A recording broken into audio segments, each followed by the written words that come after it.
Yes, good day po sa inyo lahat mga inspirasyon. Araw po ng Friday at ngayon po ang day 106 para sa ating push-up challenge. So yan, nakakatuwa no kasi kahit pa paano natutuloy-tuloy natin at malaking benepisyo sa ating katawan syempre. Yun nakapag-exercise tayo. So para hindi na tayo magtagal syempre, umpisa na po natin ito para sa ating day 106.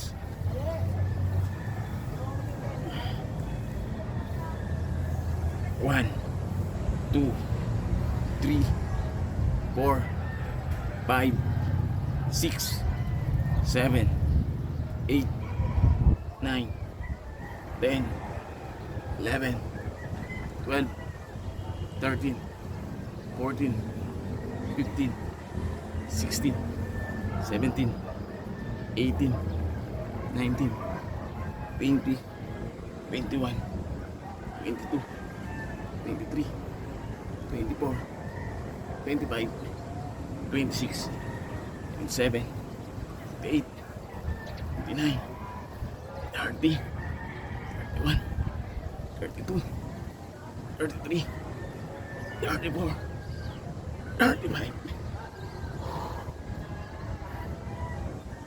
Yun, syempre salamat po sa Diyos palagi sa buhay at lakas, sa mga bagay na meron tayo.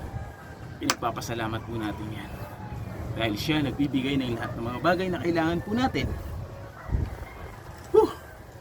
At syempre pagkatapos niyan meron tayong jumping rope. Day 2 naman natin ito, so let's go.